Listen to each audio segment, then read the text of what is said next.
I want to be one of the greatest to ever play. And I have a great opportunity. I have a great chance to do that in LA. And it takes time. Do I want touches? Yeah. But whatever I have to do to help this team win, I have to keep my mind in that area. Dwight Howard is a Laker. Despite the common belief that he's trash, Dwight Howard can actually help the Lakers win and be an important piece in a championship team. And this is why. What is up, dudes, dudettes, ballers, players? It's your boy MJ. Dwight Howard signed with the Lakers on Mamba Day, which makes perfect sense after Kobe and Dwight's relationship. That's sarcasm! Am I the only one who thinks Dwight is actually a good signing for the Lakers? Yeah, probably. Especially after the injury with DeMarcus Cousins, I wanted to dive deeper into all of this and show how Dwight Howard can still be effective and perfectly fits the Lakers' needs. Drop a like for the amount of free throws Dwight Howard has missed. And don't worry, I counted as always, 7,722. I'm gonna be doing a giveaway for NBA 2K20 on my second channel when the game comes out midnight September 6th when I do a 24-hour live stream, which I am super excited for. And I will be streaming and releasing videos throughout the year on NBA 2K20 on that second channel, so go there, hit the notification bell, and blow it up. And to the 81% that watch my videos that still aren't subscribed, Dwight Howard is a Laker, so you could just subscribe at this point. Dwight Howard is a 3-time Defensive Player of the Year, a 5-time first-team All-NBA, a guy that was dominant, led his team to the finals. He was dunking on people, blocking shots, grabbing all the boards. But he wasn't doing this on crazy stats, averaging 20.6 points and 13.8 rebounds. But that was a different time, a different era where centers actually posted up. You might have PTSD from the last time Dwight Howard was on the Lakers. So I wanted to just have a quick side note. Dwight averaged 17.1 points and 12.4 rebounds along with 2.4 blocks, shooting 58% from the field in that one Lakers season. He led the league in rebounding and played in 76 games, but he also played most of the season with a torn labrum in his shoulder, making it extremely painful for him to even use that shoulder in movements or bang down low. Steve Nash dealt with pinched nerve issues, and yes, Dwight and Kobe didn't see eye to eye, but there were a lot more health issues around the Lakers that kept them from achieving their potential. Dwight still did his thing, just less dominant. Fast forward to just about 2 years ago in the 2017-2018 season, and Dwight averaged 16.6 points and 12.5 rebounds on 55% shooting from the field along with 1.6 blocks. He played in 81 games and was 8th in the league in offensive rebounds per game at 3.1. Similar to a guy like Clint Capella who averaged 3.3 offensive rebounds. All of this was just in 30.4 minutes a game. A starting role, but nothing way too much. He impacted shots, leading to a 4.6% drop in field goal percentage in shots less than 6 feet. Dwight is definitely not as athletic as before, but that doesn't mean that all of his defensive instincts and timing to block and disrupt shots are just all gone. The same goes for his rebounds. In fact, his rebounding numbers have dropped, but only by 1 or 2 from his All-NBA years. From 2013 to 2018, Dwight has averaged 12.1 rebounds a game over 338 games in only 31.2 minutes a game, and has been top 5 in rebounding over his past 3 full seasons. So why do we think that Dwight Howard is not good? Simple, he never lived up to what was expected. Dwight Howard was given the nickname of Superman, comparing him to Shaq, but he never achieved the success that Shaq had. He never made it back to the finals, and we all made fun of him and dragged Kelly Oubre into it.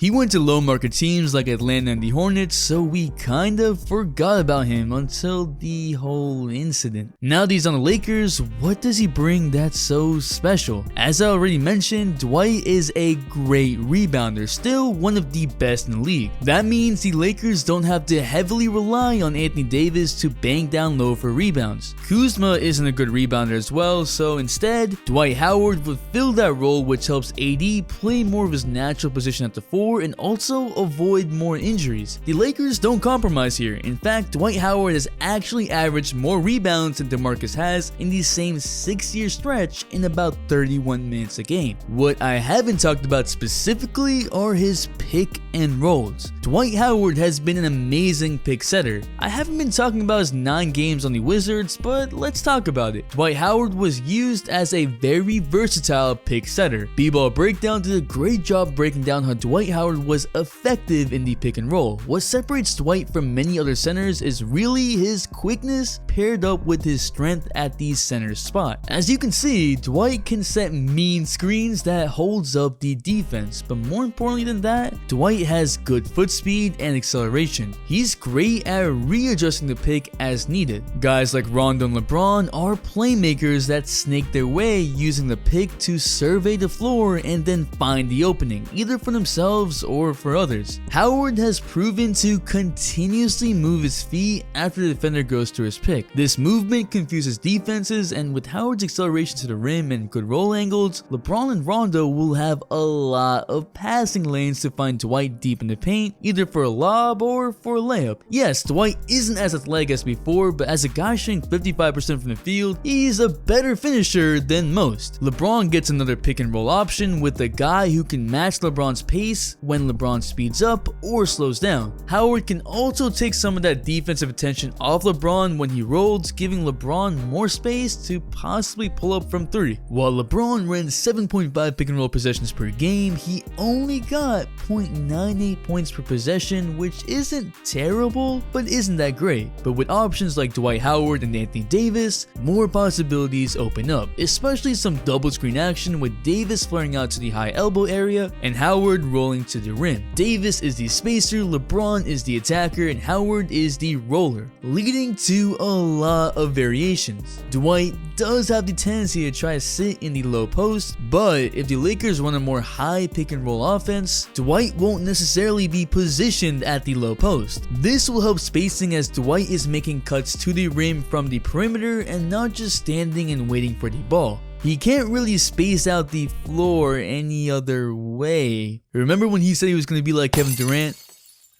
His quickness also translates defensively. He's not the defensive player of the year he once was, but he's still got all those instincts. He's a great weak side defender, not necessarily blocking shots like he used to, but still getting some great contests. He's also able to go out on the perimeter on these high pick and rolls and contest bigs that can shoot threes and even guards. This paired up with Anthony Davis will make it extremely hard to score inside the paint. Perimeter defenders can have the assurance of 2 rim protectors behind them, and so they can press up on the perimeter. Throw JaVale McGee in there and now you have a great rotation of guys who can all protect the rim. Dwight Howard is also more than just a rim protector. He's also very talkative, keeping defensive communication in line. He's calling out switches. He's making up for missed rotations. He's just a defensive anchor. The 2 questions about Dwight Howard really are whether his health can hold up and whether all of his mental baggage is really gone. Yes, Dwight Howard only played 9 games last season due to rehabbing from his back surgery and the gluteal injury where all the jokes come from. But if you look at Dwight's career, he's been relatively healthy. In 15 seasons, including his last season of 9 games and a lockout season of 66 games, Dwight has averaged 69.6 games per season. He doesn't really have those big man injury issues in the legs besides a right knee injury that he hasn't had trouble with after the 2014-2015 season. Dwight also has dropped another 20 pounds, which is a good way to help increase his longevity since his legs and back won't have to carry additional weight. This works during a time where there aren't as many players that are big and are post-up players, allowing Dwight to be quicker yet still act on those defensive and pick and roll instincts. Dwight's mental baggage is a whole nother story. The Lakers felt as if Dwight Howard had reached his lowest point and was humbled by it. The issues with Dwight Howard have been his failure to adjust to those around him. The image of Dwight Howard is that of a selfish one, a guy who got his coach fired, who didn't want to play with the champion in Kobe, who couldn't accept the reduced role of being a secondary star with James Harden. My main concern with Dwight, which I can't know for sure, is how is his headspace space actually, especially since he will have a reduced role and he hasn't found a fit in all these other teams he was on. He's saying all the right things. He's saying how he understands what Kobe meant by calling him soft. He knows that he's not the player that he once was. He knows that the era has changed. In the past, he has said that he's motivated by doubters like Magic Johnson, who told him in 10th grade that he wouldn't make the league. And right now, he has a lot of doubters.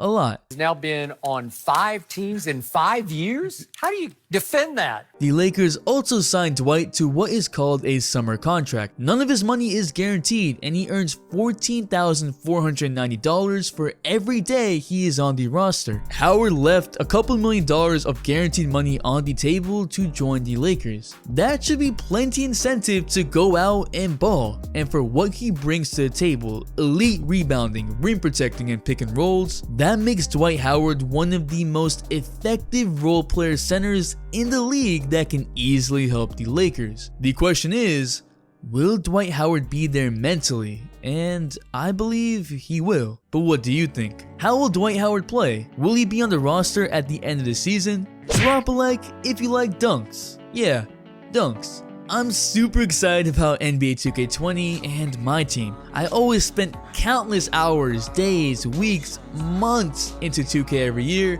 and so I'm doing a huge pack opening and 24-hour live stream when it comes out, along with the giveaways so you guys can get the game. So make sure to go check out the second channel and hit the notification bell, since I'm going to be doing this all year. If you're still here, you a real one, seriously. So comment Superman so I know. The Instagram shout of the day goes to Josh, and the all-day notification shout goes to the channel OG, Christian Blake. He keeps getting first, so he keeps getting these shoutouts, so thanks for the all-day support. Make sure to bell for all your notifications, and if you're not a sub, hit that subscribe button and join the all-day community for more fire content, all-day support. It's your boy MJ. We out.